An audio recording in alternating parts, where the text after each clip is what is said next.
किसी वृक्ष में अगर पानी देना है तो उसकी जड़ में पानी दे दो, पत्तों में भी लताओं में भी पानी पहुंच जाता है।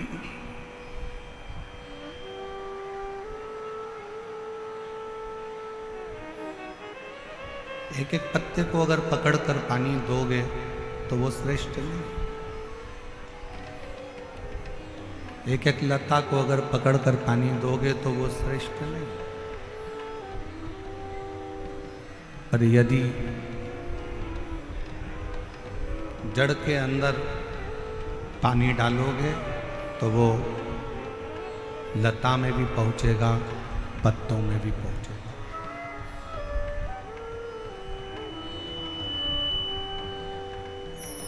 वो लता में भी जा रहा है और पत्तों में भी जा रहा है। शिव महापुराण की कथा कहती है कि 33 कोटि देवताओं को अलग अलग जल चढ़ाने की जरूरत नहीं पड़ती। यदि एक देव अधिदेव महादेव पर एक लोटा जल चढ़ जाता है तो 33 कोटि देवताओं को प्राप्त हो जाता है।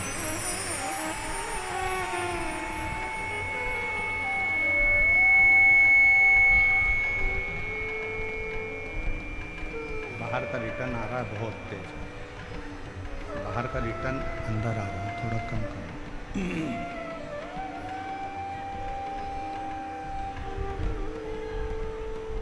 केवल जड़ में पानी चढ़ाया, जड़ में पानी दिया और पूरे वृक्ष को ताजगी मिल गई, पूरे वृक्ष को ताजगी प्राप्त हो।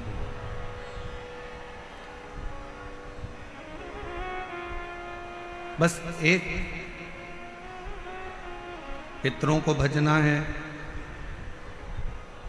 कोई ने कह दिया कि पितर दोष है, पितरों का दोष लगा हुआ है, या पितरों का दोष है घर में। कोई कहे कि वास्तु का दोष है घर में।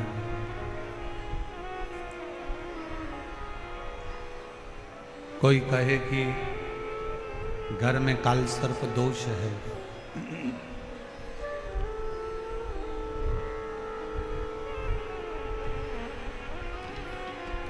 कोई कहे पितरों का दोष है, कोई कहे काल सर्प दोष है, कोई कहे वास्तु का दोष है।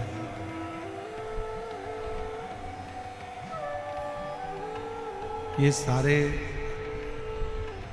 दोष अगर घर में लगे हुए हैं और यदि आप भगवान शंकर को एक लोटा जल समर्पित कर रहे हैं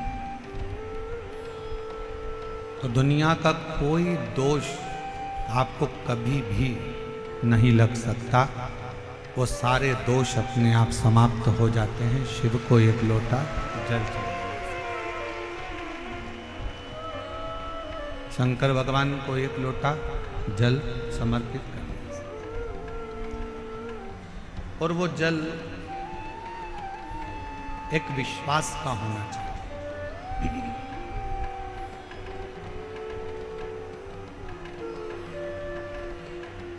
वैसे तो जयपुर जैसा विश्वास शायद ही दुनिया में कहीं देखने को मिलेगा, जो इतनी तपती हुई धूप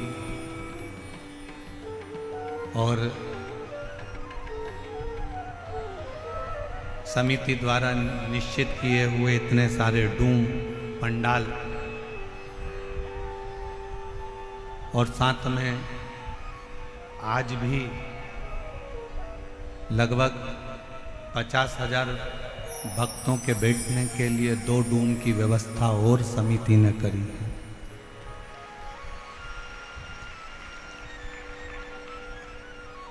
और उसके बाद भी रोडों के किनारे पर शायद जयपुर के इतिहास का क्या राजस्थान के इतिहास का पहला क्रम होगा कि रोडों के किनारे जितने पेड़ मिलेंगे और जितनी छाया मिलेगी, प्रत्येक छाया में शिव भक्त बैठकर कथा सुन रहे हैं।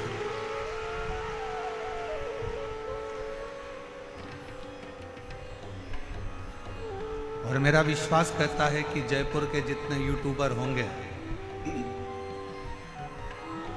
जयपुर की जितनी सोशल मीडिया होगी,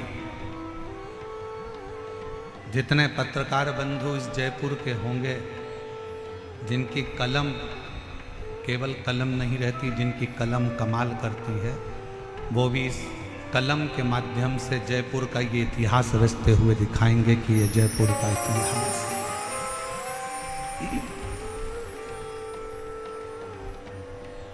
वो भी दिखाएंगे कि इतनी दूर से लोग पैदल चलते चलते चलते चलते, अवस्था का ध्यान नहीं है, केवल बाबा का नाम लेकर बोल बम का नारा है, बाबा ये सहारा, श्री शिवाय नमस्ते, बोलते बोलते बोलते बोलते लोग शंकर की कथा में आ रहे हैं, शिव कथा में पहुंच रहे।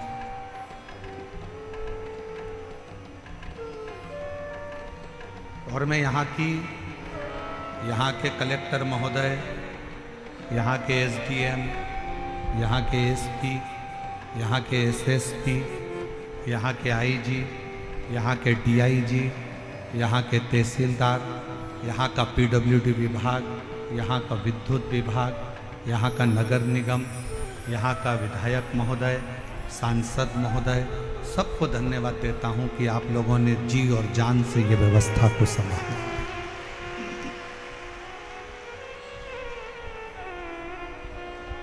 एक शिव को समर्पित होने का एक लक्ष्य है शिव महापुराण की कथा।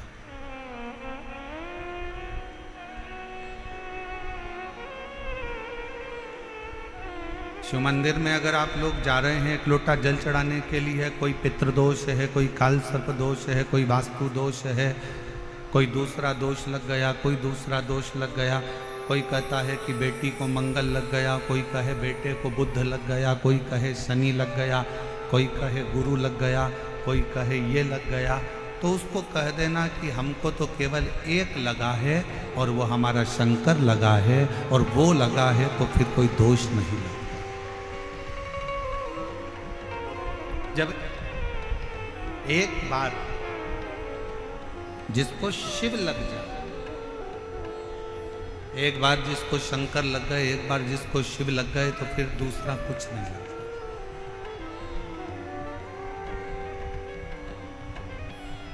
एक बार जो शंकर का हो गया,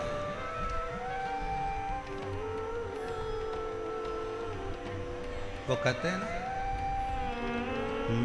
मैंने सबका होकर देख लिया, बस तेरा होना बाकी है, मैं सब दर जाकर देख लिया, एक तेरे दर आना बाकी है, मैं सबका होकर देख लिया, बस तेरा होना बाकी है, मैं सब दर जाकर देख लिया, बस तेरे दर आना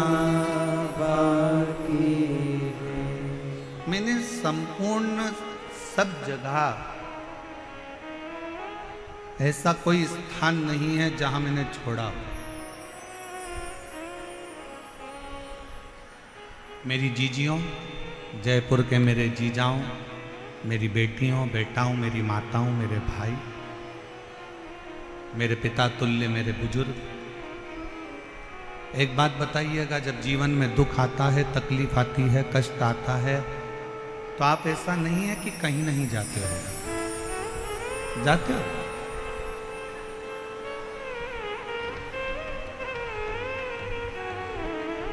जब दुख तकलीफ आता है, कष्ट आता है, तो हमें 50 जगह जाना पड़ता है। हमारे जीवन में ये तकलीफ आ गई, हमारे जीवन में ये कष्ट आ गया, हमारे जीवन में ये तकलीफ आ गई। देवी से भी पूछा, देवता से भी पूछा, हाथ भी दिखाया, जन्म पत्रिका भी लेकर गए, वो भी ले जाकर दिखाई, देखो जरा मेरा ग्रह क्यों खराब है, किस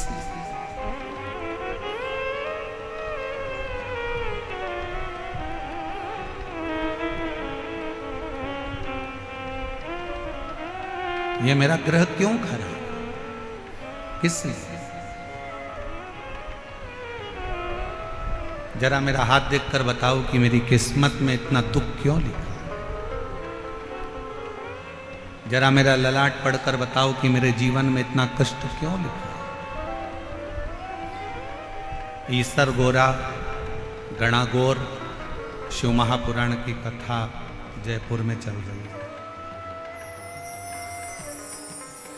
जो तुम्हारे मन का संशय है, वही संशय चंचुला देवी के मन में भी था।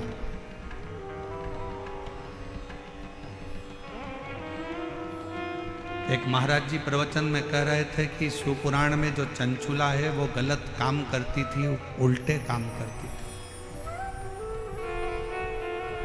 गलत कृत्य में डूबी हुई थी, गलत कर्म में डूबी हुई थी। पर हमारा निवेदन है, एक बार शिव महापुराण कथा के महत्तम को जरूर पढ़ना।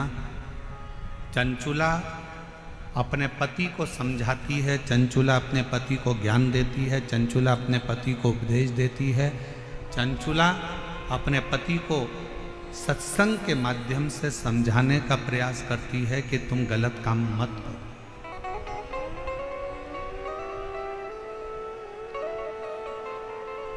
और किसी ने कहा कि चंचुला देवी गलत करते करती, ना ना,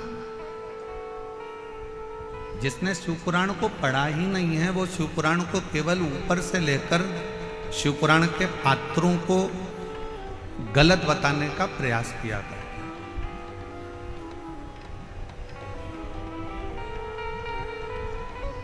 एक स्त्री गलत कब होती है, एक स्त्री गलत जगह पर कब जाती है, एक स्त्री गलत धारणा कब बनाती है, जब उसके घर के लोग उसके साथ गलत कृत्य करें, गलत बात बोलें, गलत कर्म करें या गलत विचारों से उसको समझें। वरना भारत के भूमि की वो स्त्रियां हैं जो अपने पति के लिए अग्निकुंड में कूदकर इसी राजस्थान की धरा पर जोहर कर लेती हैं। इस भारत की भूमि की वो स्त्री, वो नारियां हैं।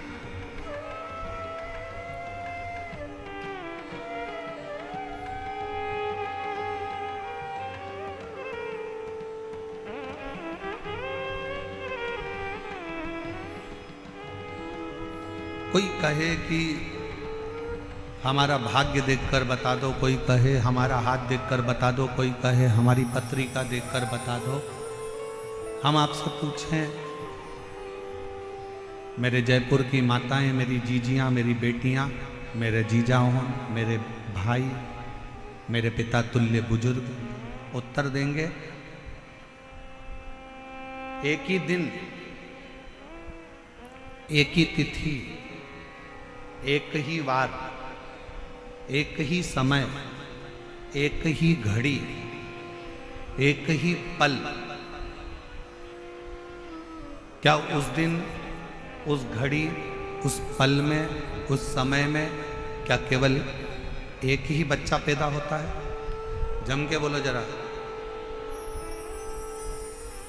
बुधवार के दिन मान लो 17 तारीख को बुधवार है, और अपन मानो कि 17 को बुधवार है और 17 को ये तिथि है, 17 को ये नक्षत्र है, 17 को ये पल है, 17 को ये घड़ी है। क्या उस दिन केवल एक ही बच्चे का जन्म होगा भारत में, और कोई विश्व में पूरी पृथ्वी पर कोई बच्चा उस दिन जन्म नहीं लेगा।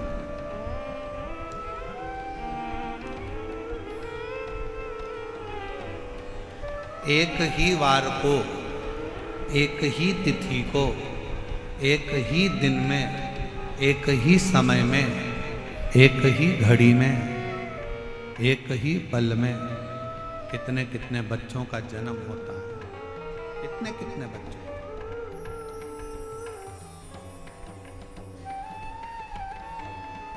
और कितने सारे बच्चों का जन्म हुआ, और वह बच्चों का भाग्य अलग अलग होता है। सोमवार को हो सकता है कि तुम्हारे बेटे ने जन्म लिया, 5 तारीख को हो सकता है, 5 तारीख को सोमवार के दिन ही जितनी बजे तुम्हारे बच्चे ने जन्म लिया उतनी ही बजे कोई दूसरे हॉस्पिटल में किसी दूसरे बच्चे ने जन्म ले लिया।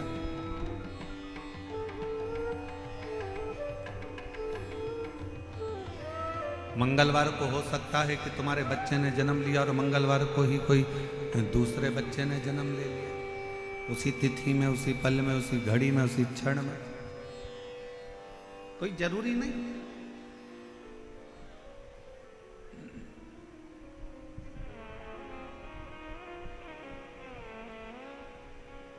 एक ही दिन में अच्छा खासा चल रहा था, उसको बेकार कर दिया पूरा। इस एक ही दिन में, एक ही घड़ी में, एक ही पल में, एक ही समय में कितने सारे बच्चे जन्म लेते हैं, कितने बच्चे। और कोई पैसे वालों के घर में जन्म लेता है तो कोई गरीब के घर में जन्म लेता है। कोई जन्म लेते ही चांदी की चम्मच मुंह में रखकर खीर खाता है तो कोई चटाई पर सोकर भूख से बिलबिलाता है।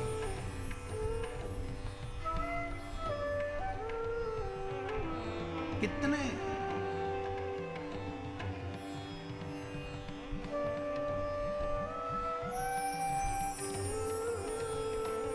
कोई जन्म लेते ही गाड़ियों में घूम रहा होता है और कोई रेंग कर चल रहा होता है। जरा विचार करिएगा, जरा विचार।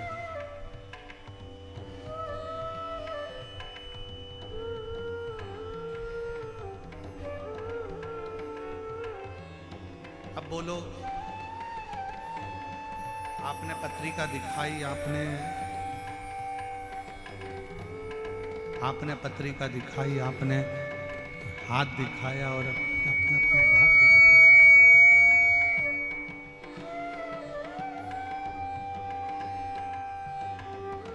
आपने पत्रिका दिखाई, अपने अपना हाथ दिखाया, आपने अपना भाग्य दिखाया और पूछा कि मेरे जीवन में दुख क्यों, क्यों तकलीफ क्यों है, कष्ट क्यों है, परेशानियां क्यों, किस लिए।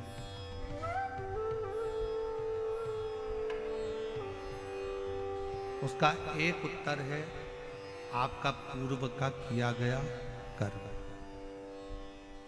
इसलिए फिर कहेंगे आप लोगों से कि मत बुरे कर्म कर बंदे वरना पछताएगा, भगवान की आंखों से तू बच नहीं पाएगा, तू बच नहीं पाएगा।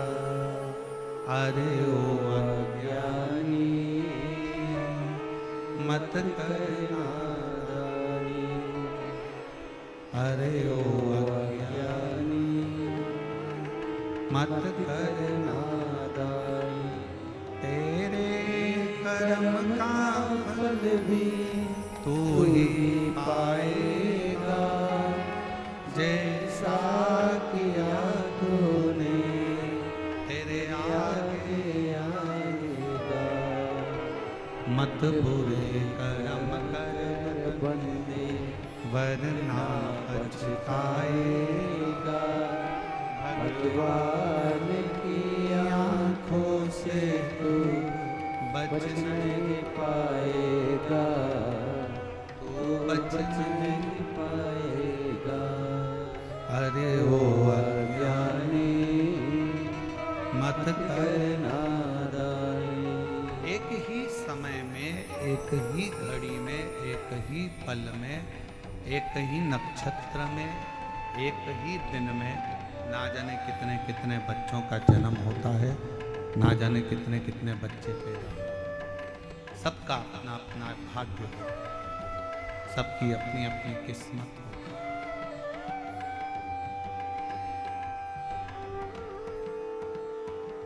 अब उसमें आप चाहे किसी को भी जाके अपना भाग्य पढ़वा दो, आप चाहे जाकर किसी को भी अपनी किस्मत पढ़वा दो, जो पूर्व में किया है उसको भोगना ही है। जो पूर्व में करा गया है, बाहर की आवाज अंदर आ रही है पर अंदर की आवाज अंदर नहीं आ रही। पूर्व में जो कर्म किया है उस कर्म को तो भोग। इसलिए फिर निवेदन करूं, श्रेष्ठ कर्म करते हुए आगे बढ़िए। श्रेष्ठ कर्म बढ़ते श्रेष्ठ।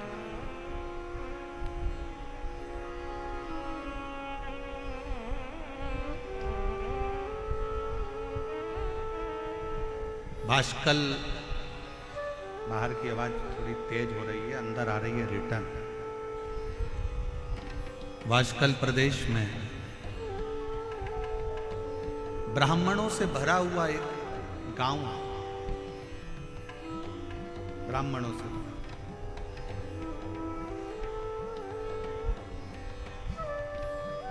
और उसी गांव में एक बिंदुक नामक का ब्राह्मण रहता है और जिसकी धर्म पत्नी है चंचुला।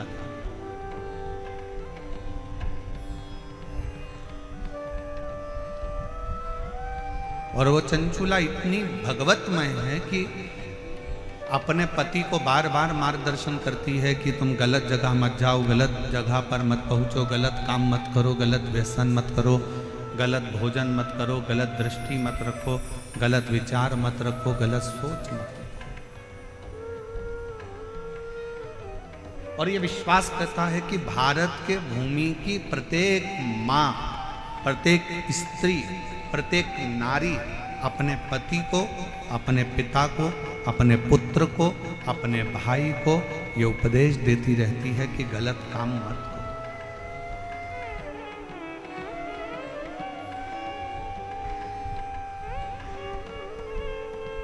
पर आज के जमाने में दो चीजें गलत बहुत ज्यादा हो रही है। एक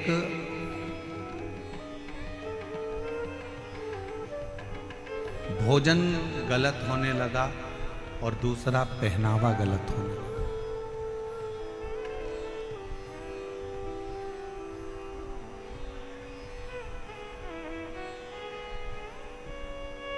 एक पहनावा गलत है और एक भोजन गलत है।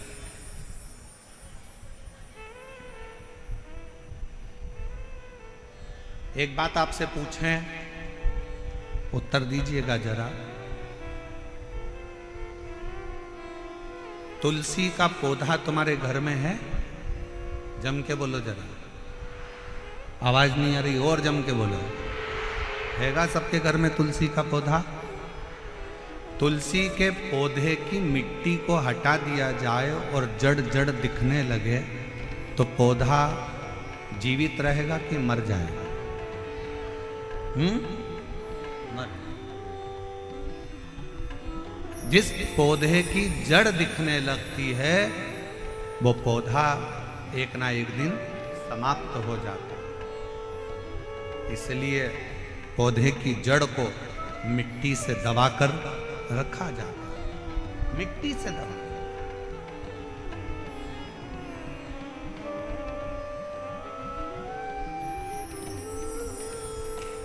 पौधे की जड़ को मिट्टी से दबाकर रखो तो वो पौधा कभी समाप्त नहीं होता।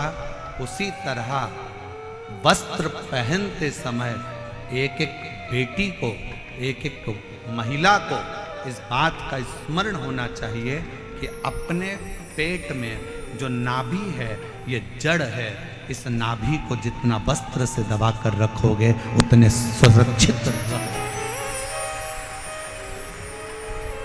उतनी सुरक्षा आपकी रहेगी, उतनी सुरक्षा।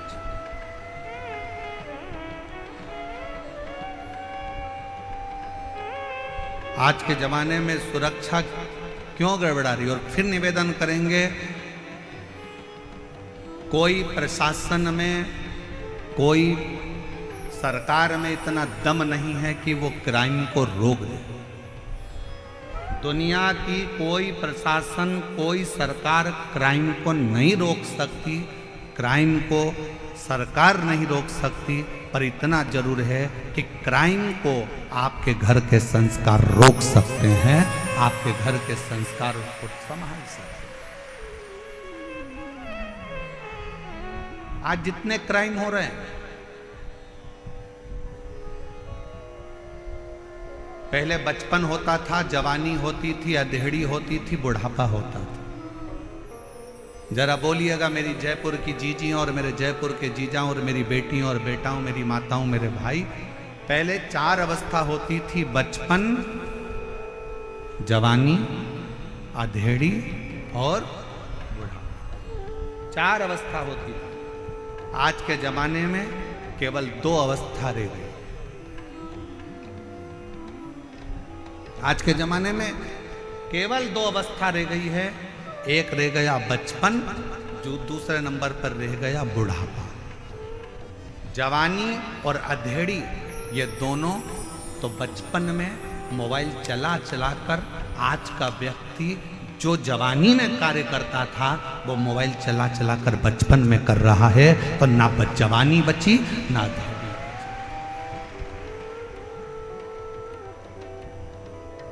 पहले 4 अवस्था होती थी, बचपन भी होता था, जवानी भी होती थी, अधेड़ी भी होती थी और बुढ़ापा भी होता था।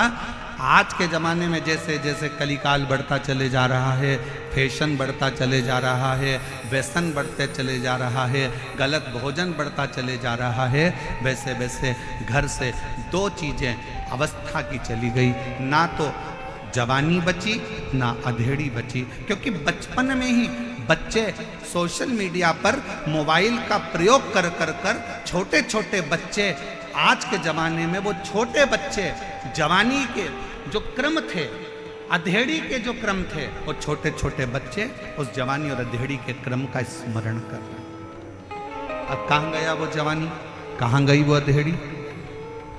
सीधे बुढ़ापा।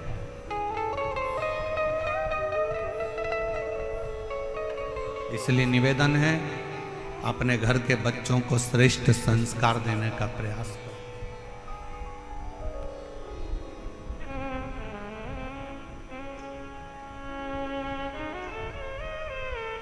20 साल तक माता पिता अपने बच्चे को पढ़ाते हैं, लिखाते हैं, ज्ञान देते हैं और राम बनाने का प्रयास करते हैं।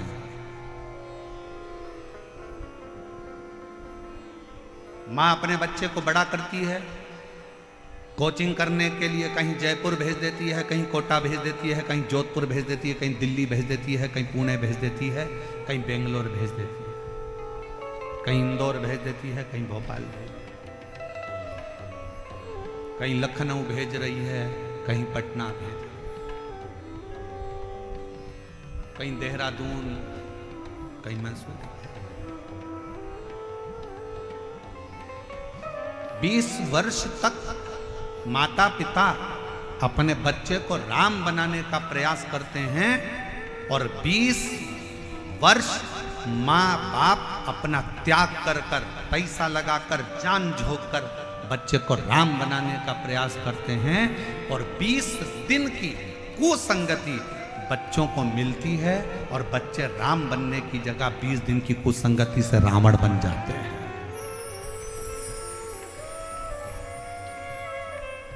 20 वर्ष की करी हुई तपस्या, 20 वर्ष का करा हुआ त्याग, माँ बाप का सब धरा की धरा रह जाता, सब पड़ा।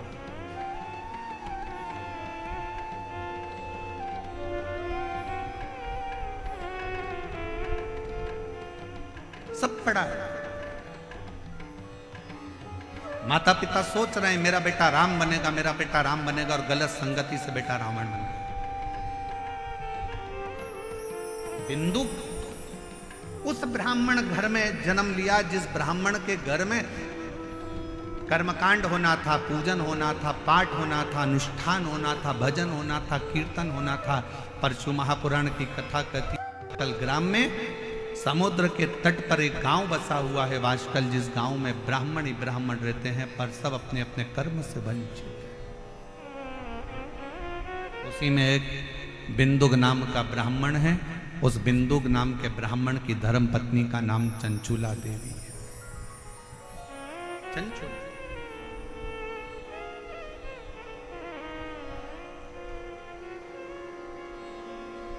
इस भूमि के दो भक्त ऐसे हुए हैं जिनका चरित्र शास्त्र वर्णन करता है।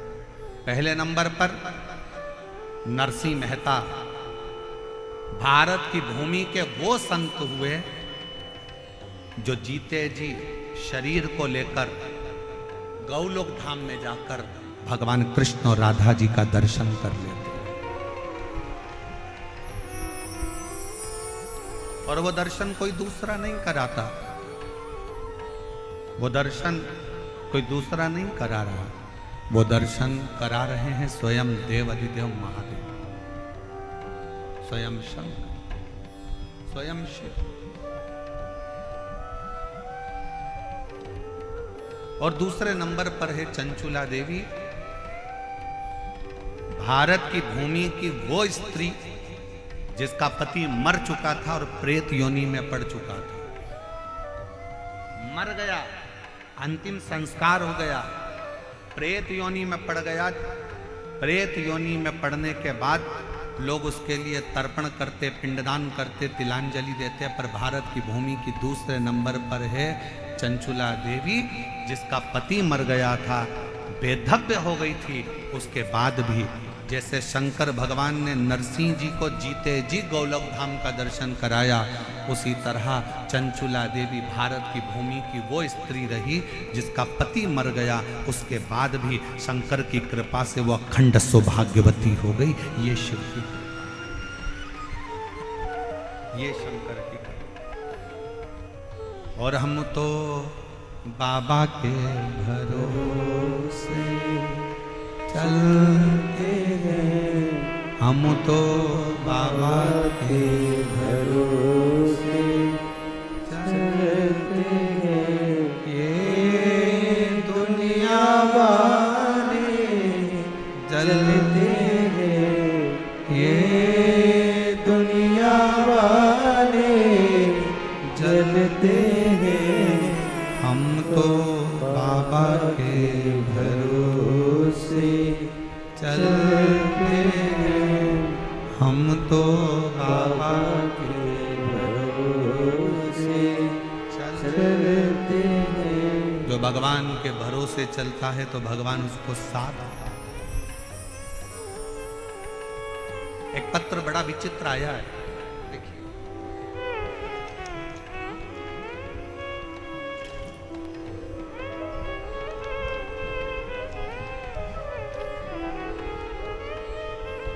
पहले तो गुरुदेव जयपुर में जो विद्याधर नगर स्टेडियम समिति जो कथा करा रही है, मैं उनको धन्यवाद देती हूँ जिन्होंने हमें जयपुर में कथा सुनने का मौका दिया।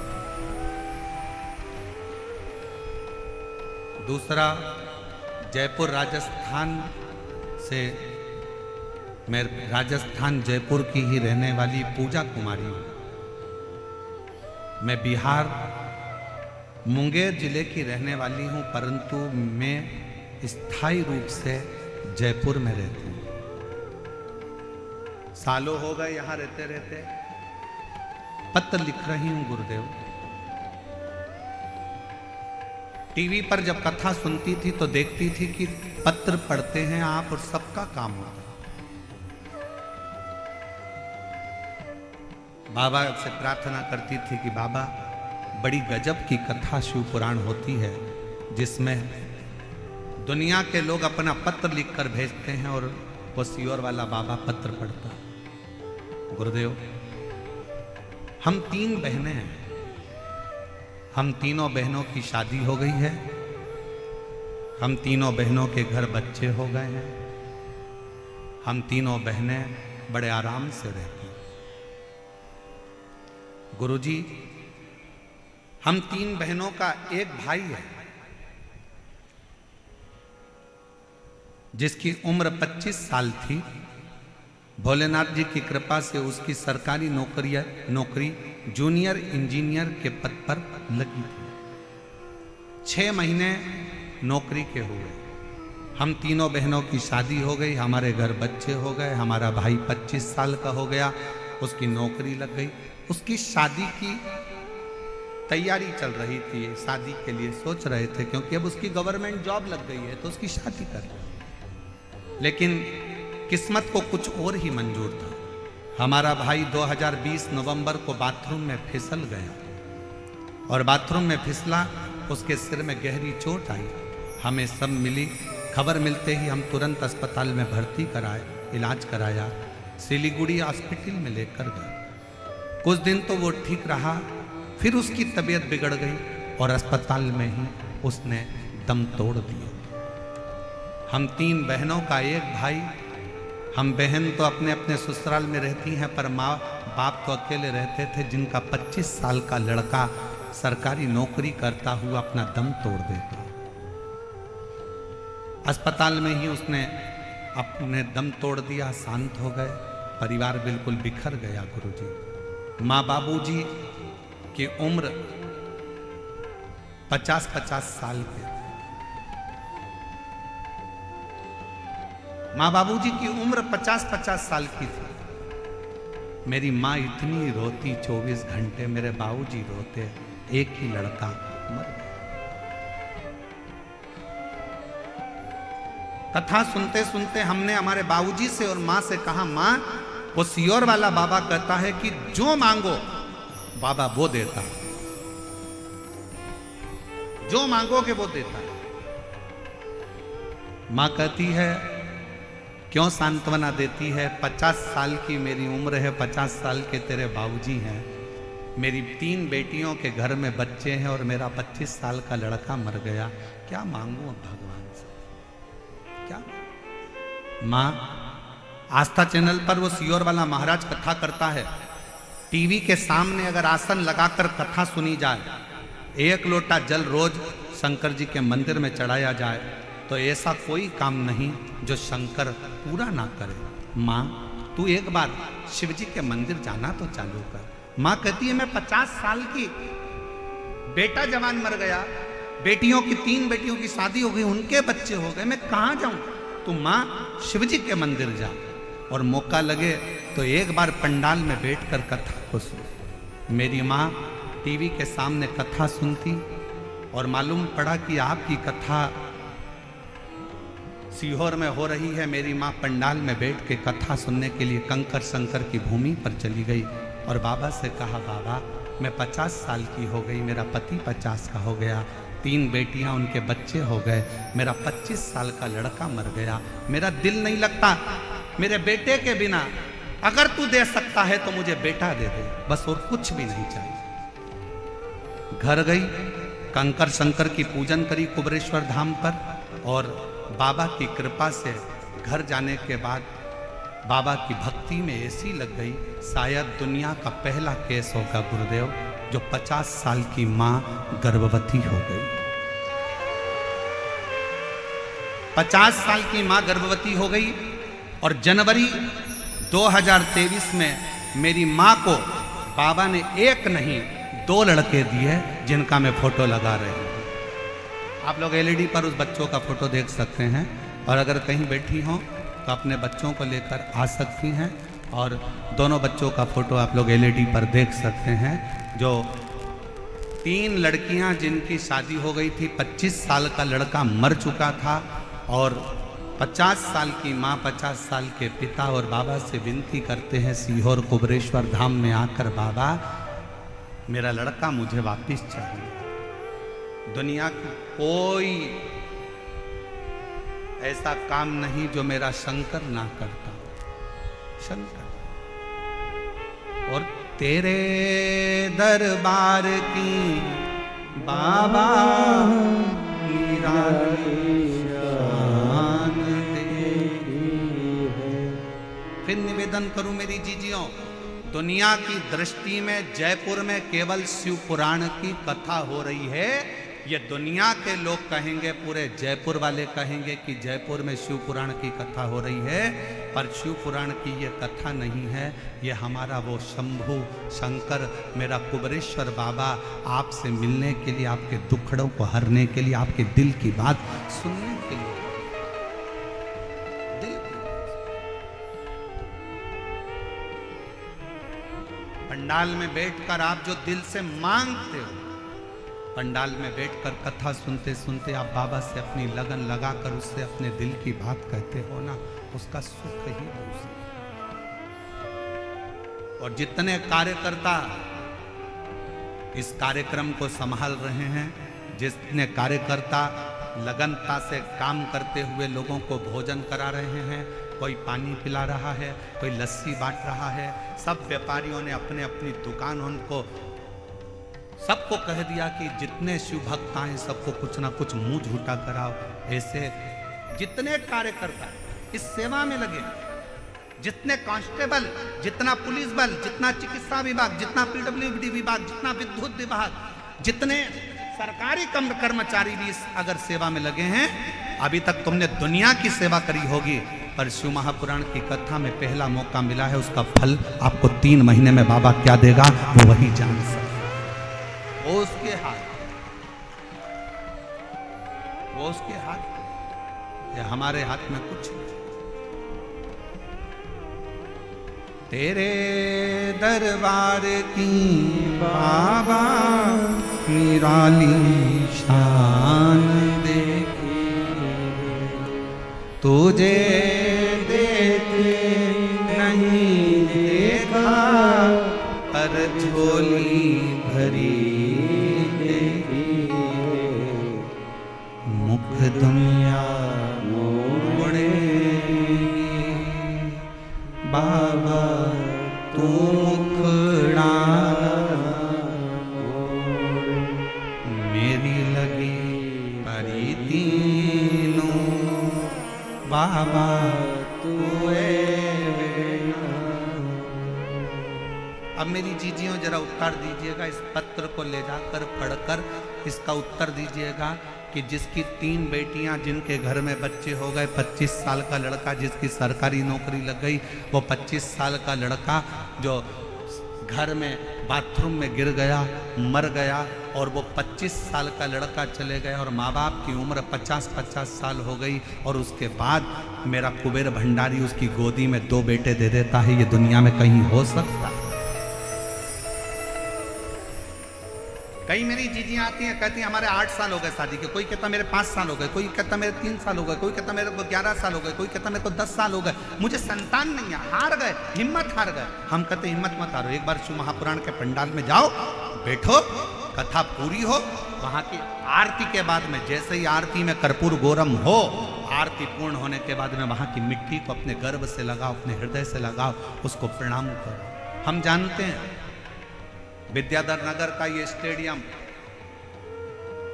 आज खाली रत्ती भर नहीं है।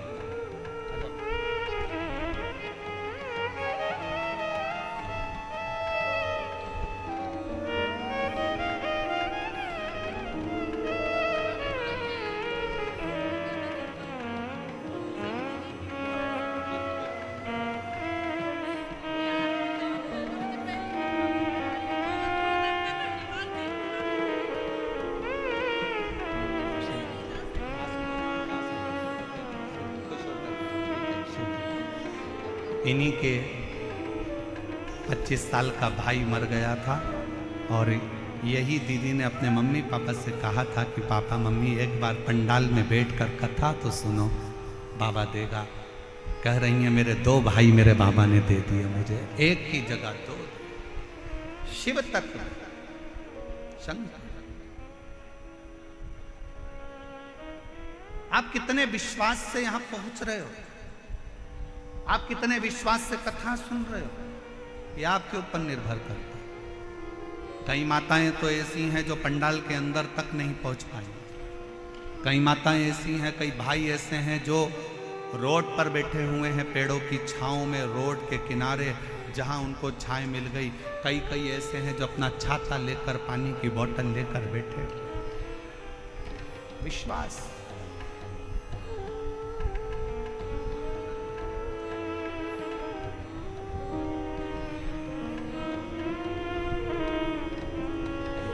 ये भरोसा इसलिए कहते ओ बाबा रे तेरे बिना भी क्या जीना, ओ शंभू रे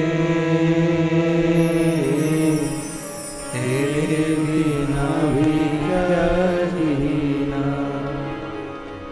फूलों में कलियों में, काशी की गलियों में, फूलों में गलियों में, काशी की गलियों में, तेरे बिना कुछ कहीं ना,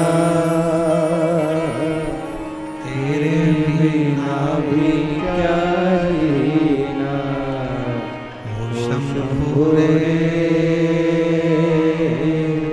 तेरे बिना भी क्या जीना। ओ बाबा रे तेरे बिना भी क्या जीना। फूलों में कलियों गलियों में, काशी की गलियों में, फूलों में गलियों में, काशी की गलियों में, तेरे बिना कुछ कहीं ना, तेरे बिना भी क्या जीना। ओ शंभू रे तेरे बिना भी क्या जीना। ओ बाबा रे तेरे बिना भी क्या जीना। एक दिन, एक तिथि, एक पल, एक घड़ी, एक नक्षत्र, एक समय में ढेरों बच्चे जन्म लेते हैं। सबका अपना अपना भाग्य होता है, सबका अपना अपना किस्मत होता है, सबका अपना अपना भाग्य चलता है, सबका अपना।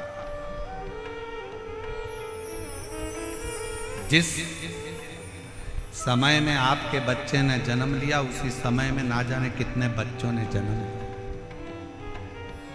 बस अपना कर्म आपको श्रेष्ठ बनाए, आपकी मेहनत आपको श्रेष्ठ बनाए, अपना कर्म।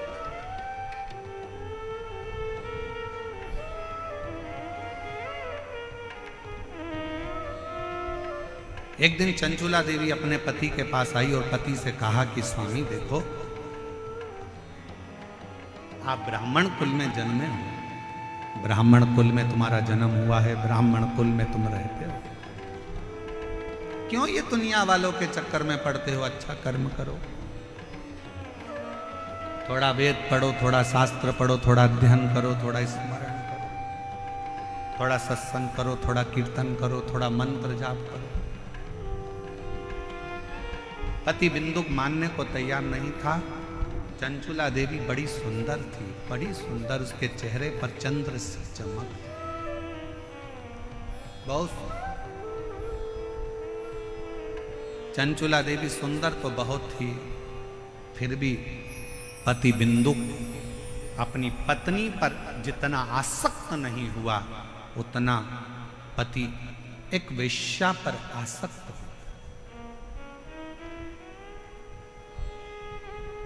बिंदुक एक पर स्त्री पर आसक्त हो गए।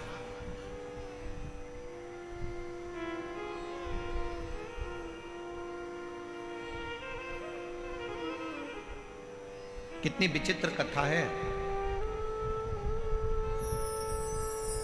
एक संत के आश्रम के पास में, आश्रम के सामने एक वेश्या ने अपना वेश्यालय खोल लिया।